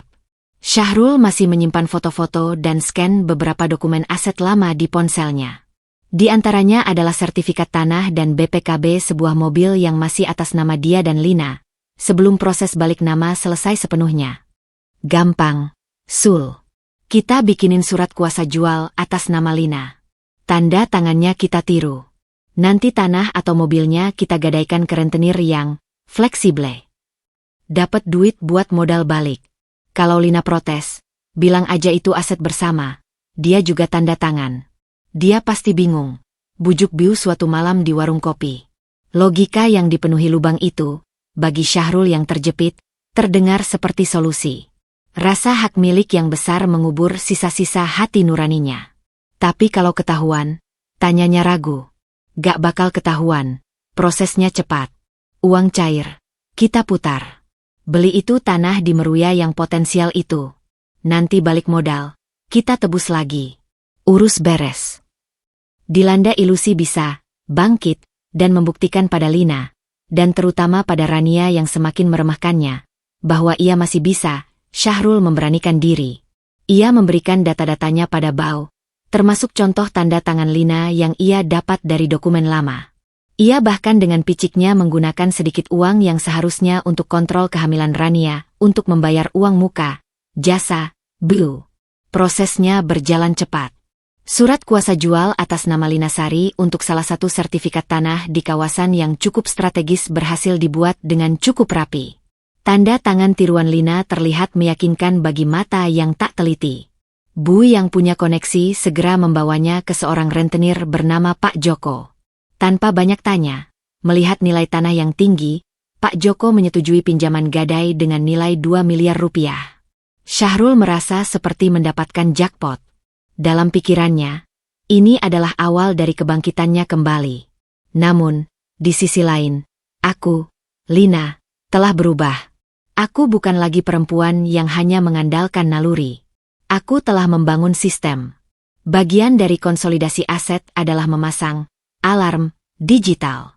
Setiap aset yang masih dalam proses balik nama, atau atas nama bersama, dipantau secara hukum. Aku juga telah memberitahu notaris dan pengacaraku untuk mewaspadai segala aktivitas yang mencurigakan terkait nama atau asetku. Maka, ketika notarisku mendapatkan panggilan dari seorang rekanan yang iseng menanyakan tentang keabsahan surat kuasa jual atas tanah di Jalan Melati, karena merasa tanda tanganku agak aneh, alarm pun berbunyi. Pengacaraku segera bergerak. Dalam 2 hari, mereka telah mengumpulkan bukti, fotokopi surat kuasa gadai yang diajukan ke rentenir, rekaman CCTV samar dari kantor rentenir yang menunjukkan Syahrul dan Bal, dan yang paling penting, laporan dari seorang saksi, karyawan rentenir yang merasa tidak tenang. Aku mendengar kabar ini dengan perasaan campur aduk. Sedih, marah, tapi juga ada kepuasan yang pahit. Syahrul benar-benar telah kehilangan akal sehatnya. Tindakan ini bukan hanya pelanggaran moral, tapi telah melangkah ke ranah kriminal, pemalsuan tanda tangan dan penggelapan. Bu Lina, kita punya pilihan. Damai dengan memaksa mereka membatalkan transaksi dan mengembalikan uang, atau kita proses hukum, kata pengacaraku, Bu Rika, suaranya profesional. Aku memandang keluar jendela. Ingatanku melayang pada ancaman Syahrul dulu, pada tatapan menghinanya, pada tangisan anak-anakku yang ketakutan. Damai? Itu berarti memberi kesempatan lagi pada orang yang sudah kehilangan batas. Kita proses hukum, Bu Rika. Laporkan ke polisi. Untuk pemalsuan tanda tangan dan dokumen. Saya ingin ini menjadi catatan resmi. Langkah itu kubulatkan dengan hati yang berat tapi tegas. Ini bukan lagi sekadar masalah perceraian atau harta. Ini tentang keamananku dan anak-anakku. Jika ia bisa memalsukan tanda tangan untuk menggadaikan tanah, apalagi yang bisa ia lakukan? Pagi itu, saat Syahrul masih terbangun dari mimpi indah tentang menggunakan uang 2 miliar itu untuk membeli mobil bekas dan merintis usaha baru, pintu kosannya diketuk keras. Pak Syahrul Fahrezi, tanya seorang pria berpakaian preman namun rapi, diiringi 2 orang lainnya. Mereka menunjukkan tanda pengenal. Polisi. Ya, saya. Ada apa?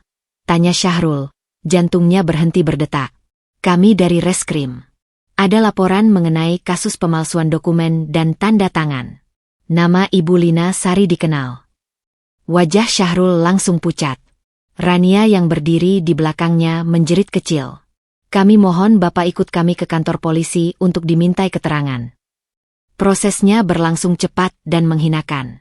Di kantor polisi, ia diinterogasi. Awalnya ia membantah, menyuruh Bu. Tapi bukti-bukti kuat, termasuk pengakuan Bu yang langsung menyalahkannya sebagai otak, membuatnya terjepit.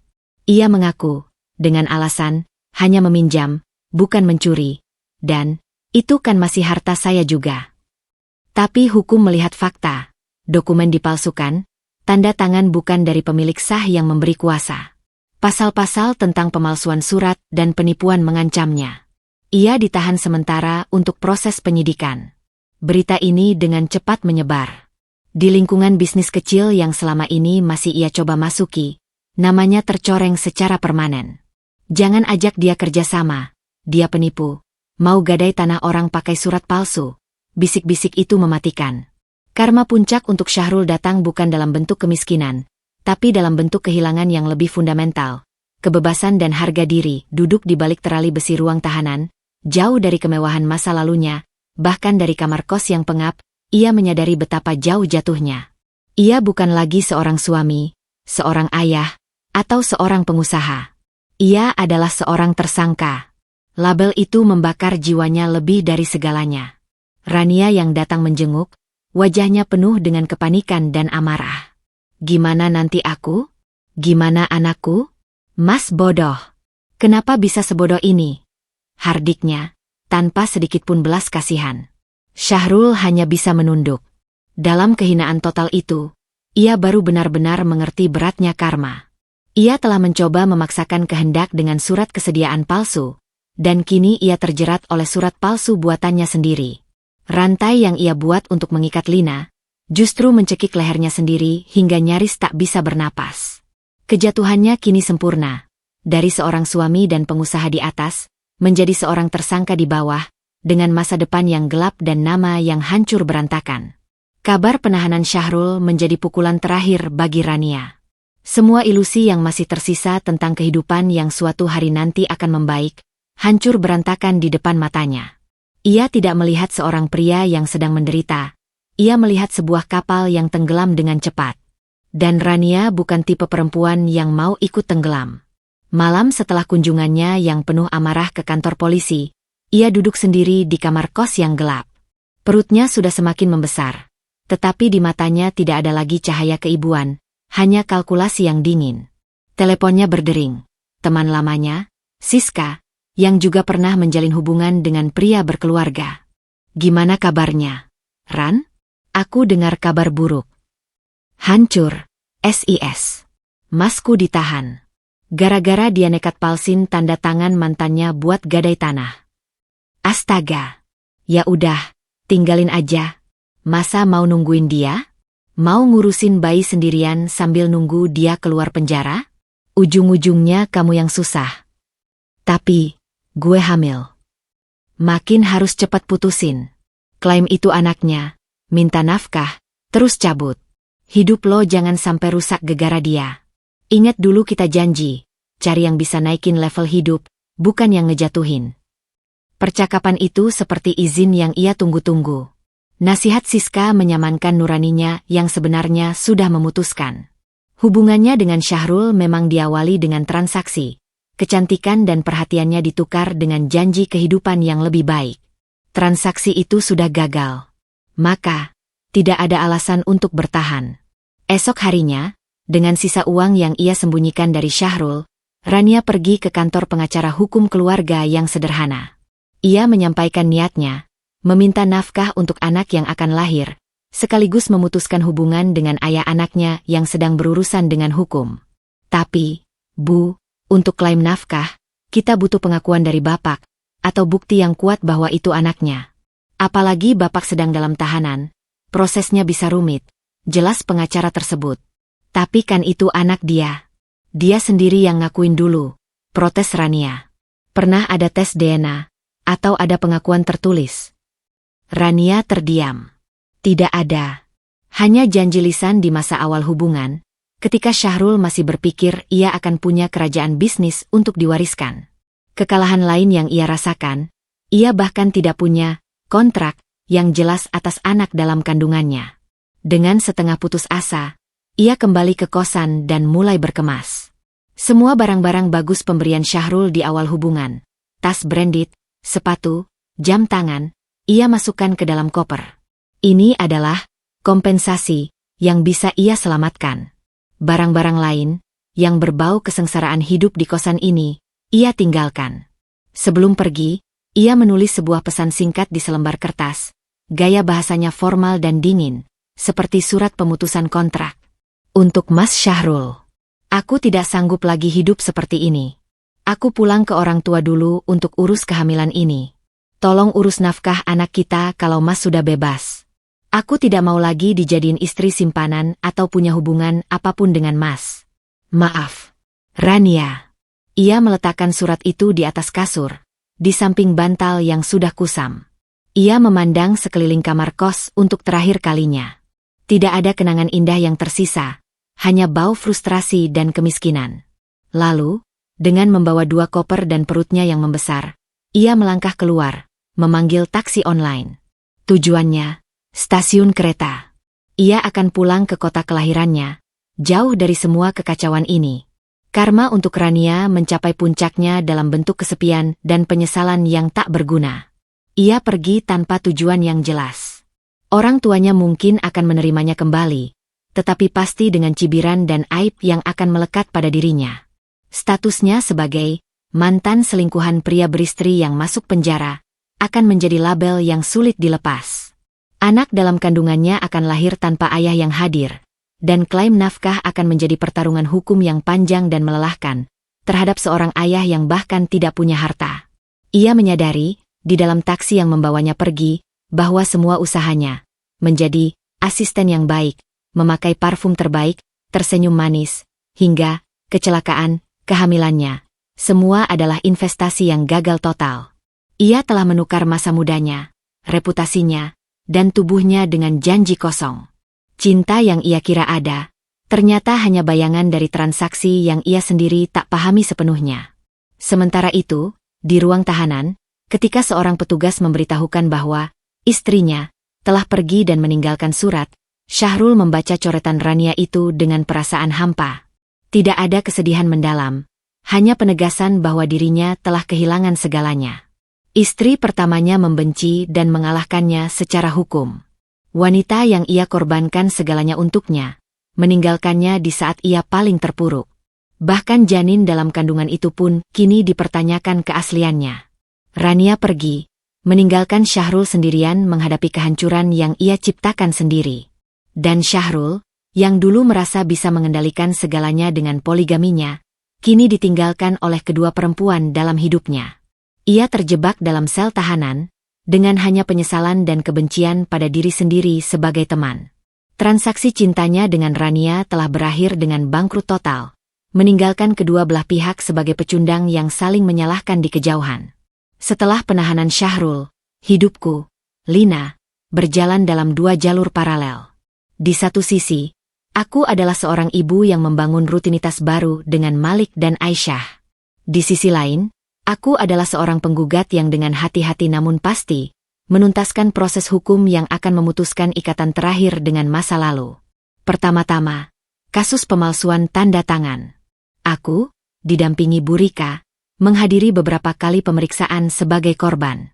Setiap kali melihat Syahrul, lebih kurus, pucat, dengan seragam tahanan, aku merasa seperti melihat orang asing. Rasa sakit itu masih ada, tapi telah berubah bentuk menjadi sebuah keteguhan untuk melindungi anak-anak dan diri sendiri.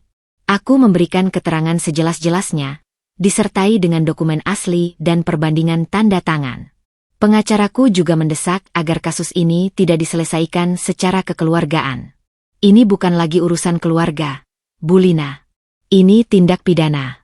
Kalau kita tarik laporan, dia tidak akan belajar, dan bisa mengulangi pada orang lain, kata Bu Rika. Aku setuju. Syahrul harus menghadapi konsekuensi dari pilihannya yang kriminal. Sementara proses pidana berjalan, aku juga mengajukan gugatan cerai ke Pengadilan Agama. Dokumen-dokumen yang kumpulkan menjadi bukti yang kuat, perjanjian pranikah yang sah, bukti-bukti perselingkungan, termasuk rekaman chat yang berhasil diselamatkan dan keterangan beberapa saksi, serta dokumen kasus pemalsuan yang menunjukkan itikat buruknya. Alasan perceraianku jelas, zij, perselingkungan, dan syika, perselisihan terus-menerus. Sidang perceraian berlangsung tanpa kehadiran Syahrul yang masih berada di tahanan. Ia diwakili oleh seorang pengacara dari penunjukan pengadilan yang tampak tidak bersemangat. Prosesnya berjalan lancar. Hakim, seorang ibu parubaya dengan wajah tegas, tampak sangat memperhatikan bukti perjanjian pranikah. Majelis hakim memandang bahwa perjanjian pranikah ini dibuat secara sah dan sukarela oleh kedua belah pihak. Klausul di dalamnya jelas dan mengikat. Tindakan tergugat yang telah berpoligami secara diam-diam dan kemudian mencoba memaksa penggugat untuk menyetujui, merupakan pelanggaran berat terhadap isi perjanjian tersebut, ucap hakim dalam salah satu sidang. Puncaknya adalah saat putusan dibacakan. Aku duduk di bangku penggugat, ditemani Bu Rika. Hati berdebar, namun lebih karena antisipasi akan sebuah babak yang benar-benar berakhir. Mengabulkan gugatan penggugat untuk seluruhnya.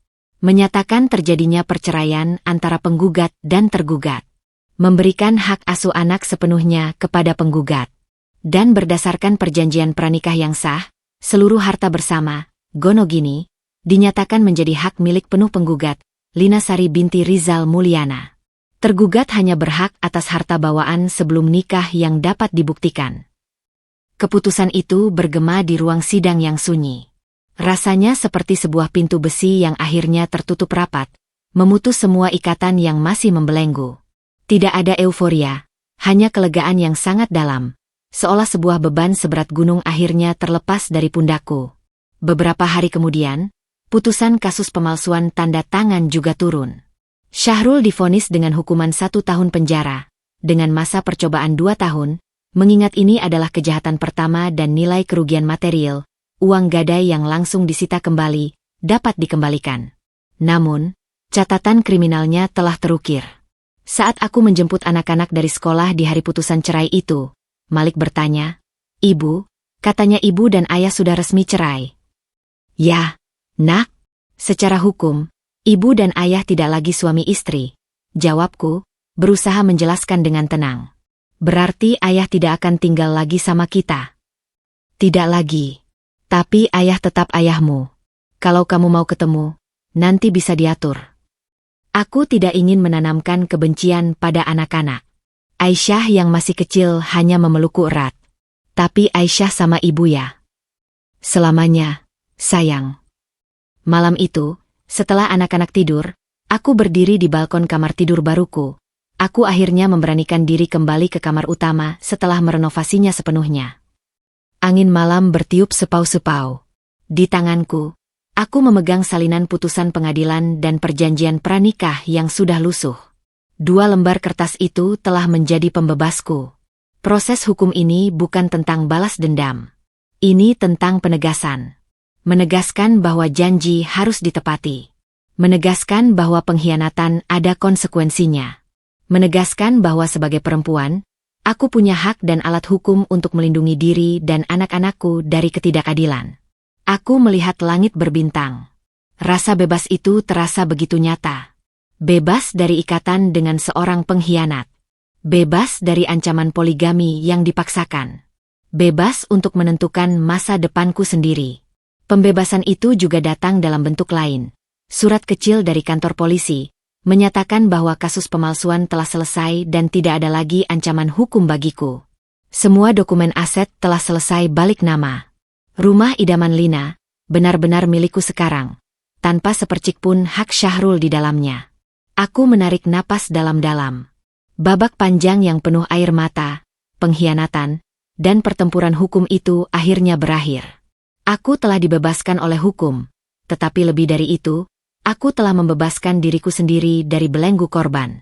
Esok hari, matahari akan terbit untuk hari pertama kehidupan baruku yang sepenuhnya sebagai Lina, seorang ibu, seorang pebisnis, dan seorang perempuan merdeka. Setelah bebas dari tahanan dengan status masa percobaan, kehidupan Syahrul memasuki fase yang lebih kelam dari sekadar kemiskinan. Ia hidup dalam kehampaan. Kamar kos tempat Rania meninggalkannya terasa seperti kuburan, dipenuhi oleh bayangan penyesalan dan bau kegagalan.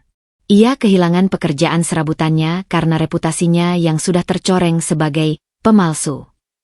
Orang-orang menjauh, takut terkena getah masalahnya atau sekadar tidak ingin berurusan dengan energi negatif yang kini selalu menyertainya. Hidupnya bergantung pada bantuan sesekali dari 1-2 saudara yang masih kasihan, atau dari pekerjaan kasar harian yang tak menentu, kadang jadi kuli panggul di pasar, kadang membantu tukang bangunan, pekerjaan yang dulu ia pandang rendah. Setiap sendi tubuhnya yang tak terlatih berteriak setiap malam, tapi itu tidak seberapa dibandingkan dengan sakit di hatinya. Puncak keterpurukannya adalah suatu sore ketika ia nekat mengunjungi sekolah Malik. Ia ingin melihat anaknya. Dari balik pagar, ia melihat Malik keluar dari gerbang dengan seragam rapi, tertawa bersama teman-temannya. Malik tampak tinggi, sehat, dan bahagia. Sebuah mobil Honda Brio yang dulu ia beli untuk Lina, kini dengan supir baru, menjemputnya. Melalui kaca mobil yang terbuka, ia melihat sekilas Aisyah yang sudah lebih besar, tersenyum menyambut kakaknya. Saat itulah, pedang penyesalan yang selama ini hanya menusuk lambat, menghunjam tepat di jantungnya. Itu seharusnya hidupku.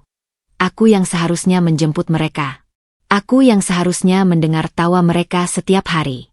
Rumah yang hangat, bisnis yang berkembang, keluarga yang utuh, semua itu pernah ia miliki, dan ia tega membuangnya untuk ilusi nafsu dan ego. Air mata mengalir deras di wajahnya yang kusam. Ia tak berani memanggil. Malu. Dan ia tahu, Malik mungkin sudah melihatnya, tetapi anak itu dengan sengaja memalingkan wajah dan masuk ke mobil. Tusukan itu lebih sakit dari apapun. Beberapa hari kemudian, dengan sisa harga diri yang sudah compang-camping, ia memutuskan untuk menemuiku. Ia tidak menelpon, mungkin takut kutolak. Ia hanya datang dan berdiri di depan pagar rumah kami, rumah yang dulu juga miliknya. Ia memandang rumah yang kini tampak lebih terawat, dengan taman bunga yang lebih subur dan cat dinding yang baru. Aku melihatnya dari jendela dapur. Dadaku sesak melihat penampilannya. Baju kusut, tubuh yang melengkung, dan mata yang kosong. Aku menyuruh asisten rumah tangga untuk mengantarkannya ke gazebo di taman, bukan ke dalam rumah. Tempat yang netral. Aku menghampirinya, membawa 2 gelas air putih. Aku duduk di seberangnya. Baunya, bau kemiskinan dan keputusasaan yang tak terawat. Lin, ucapnya, suaranya parau, tangannya gemetar memegang gelas. Ada perlu apa, Syahrul? Tanyaku, menjaga nada datar. Aku mau minta maaf. Kalimat itu sepertinya sulit sekali keluar. Aku diam, menunggu lebih lanjut. Pengalamanku dengan Bu Rika telah mengajariku. Permintaan maaf seorang seperti Syahrul jarang yang tulus tanpa pamrih. Maaf untuk semuanya. Aku sudah hancur, Lin. Aku lihat Malik, di sekolah. Suaranya tercekat. Aku menyesal. Sangat menyesal. Penyesalanmu datang setelah kau kehilangan segalanya, Syahrul. Bukan karena kau sadar telah menyakiti kami. Ucapku, tak mampu menahan diri. Iya, aku tahu. Aku egois. Aku bodoh. Aku dikendalikan nafsu. Rania, dia sudah pergi. Tinggalkan aku. Ia tertawa getir. Karma, ya. Aku masih diam. Biarkan ia merasakan getirnya sendiri. Lin, apa tidak ada kesempatan lagi? Untuk kita? Aku sudah dihukum cukup berat. Aku miskin, sendirian, nama hancur. Matanya memohon. Itu konsekuensi pilihanmu, Syahrul. Bukan hukuman dariku. Dan tidak ada kita lagi. Itu sudah mati sejak kau memilih untuk berselingkuh dan memaksaku tanda tangan surat itu. Tapi untuk anak-anak, mereka butuh ayah. Mereka butuh figur ayah yang bertanggung jawab dan menghormati ibunya. Bukan ayah yang mengancam akan menelantarkan mereka demi bisa menikah lagi. Kata-kataku tajam, tapi jujur. Kau bisa tetap jadi ayah mereka, dengan pengawasan. Tapi kau harus membangun kepercayaan itu dari nol. Dan itu dimulai dengan menghormati batas ini, dan tidak datang untuk meminta belas kasihan atau uang. Wajahnya berubah. Ada kilatan harapan yang pudar.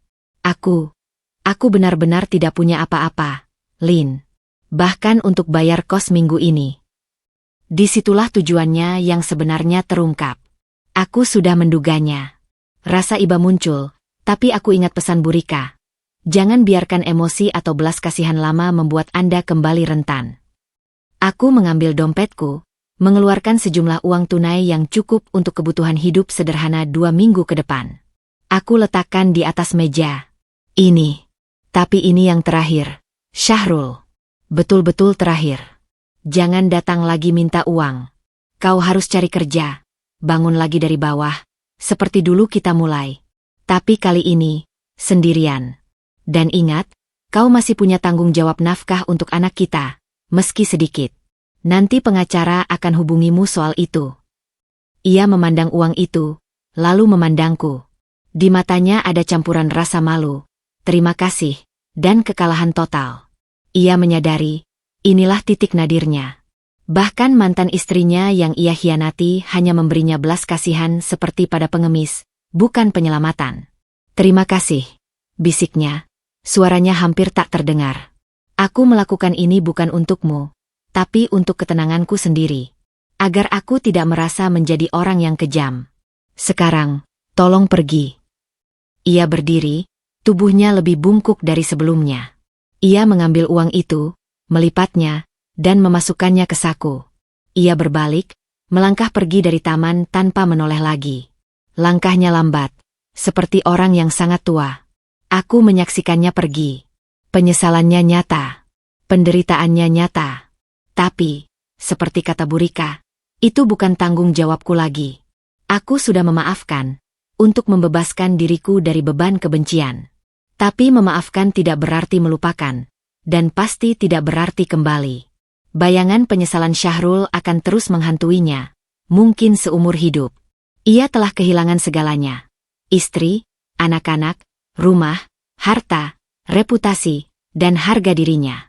Dan dalam titik nadirnya itu, satu-satunya hal yang ia miliki hanyalah bayangan akan segala yang pernah ia miliki dan dengan bodohnya ia lepaskan.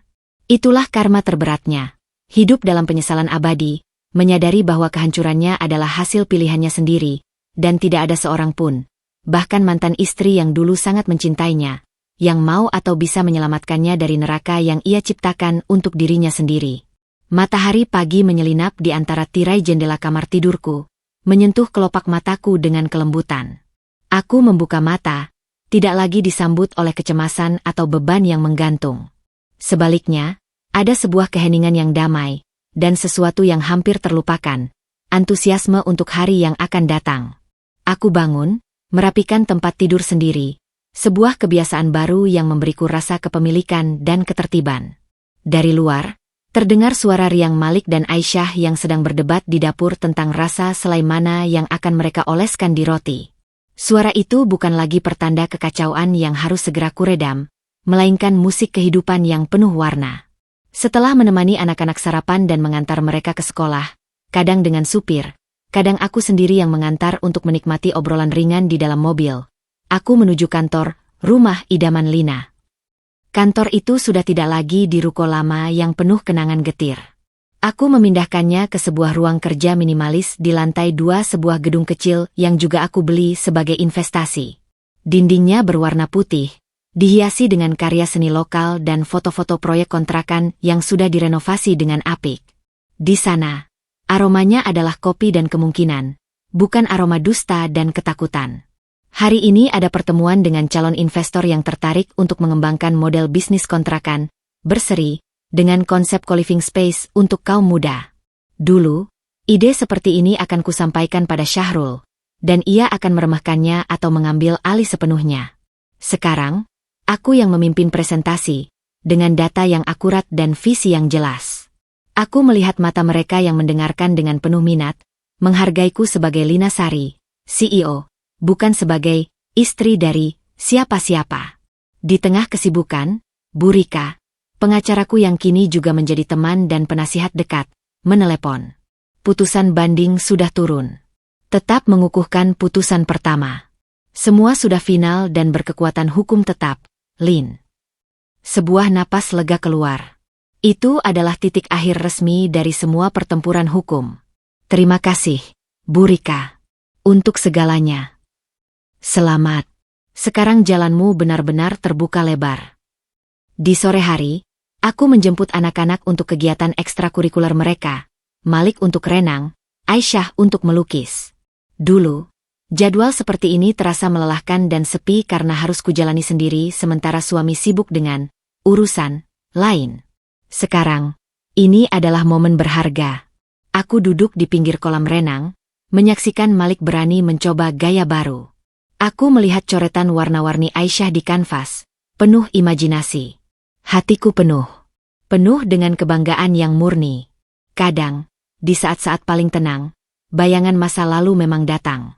Tapi itu tidak lagi berupa pedih yang melumpuhkan. Itu lebih seperti sebuah film lama yang sudah tamat, dengan akhir yang jelas. Aku selamat. Aku bahkan lebih dari sekadar selamat. Malam itu, setelah anak-anak tidur, aku berdiri di balkon kamar tidur yang telah sepenuhnya menjadi ruanganku. Kamar ini telah kurenovasi total. Warna dinding abu-abu muda yang menenangkan, rak buku berisi novel-novel dan buku bisnis favoritku, dan sebuah meja tulis kecil tempat aku terkadang menulis jurnal. Di bawah balkon, taman kecil yang kini kukerjakan sendiri sebagai terapi, tampak hijau dan subur di bawah cahaya lampu taman. Aku memegang segelas teh chamomile hangat. Pikiranku melayang pada perjalanan panjang ini. Dari Lina yang percaya buta, yang hampir hancur oleh pengkhianatan, yang terpaksa menandatangani penghinaan, hingga Lina yang berdiri di sini sekarang. Senjataku adalah kewaspadaan, yang melahirkan perjanjian pranikah, pengetahuan tentang bisnis kami, dan keberanian untuk mengambil langkah hukum dan mengambil alih hidupku. Aku juga memikirkan Syahrul. Kabar terakhir dari kenalan, ia bekerja sebagai kernet sebuah angkutan barang antar kota. Hidupnya keras, sederhana, dan sunyi. Penyesalannya adalah teman tetapnya. Dan Rania? Konon ia melahirkan seorang bayi perempuan. Status ayah anak itu masih abu-abu. Ia tinggal dengan orang tuanya, dan hidupnya jauh dari glamor yang ia impikan. Karma telah menyelesaikan pekerjaannya dengan cara mereka masing-masing. Tapi pikiranku tidak lagi lama-lama terpaku pada mereka. Mereka adalah bagian dari masa lalu yang sudah kulewati. Seperti melewati badai yang mengerikan, kau mungkin masih ingat teriakan anginnya, tapi kau tidak lagi basah kuyup atau ketakutan. Kau sudah kering, hangat, dan siap melanjutkan perjalanan. Fajar baru benar-benar menyingsing untukku.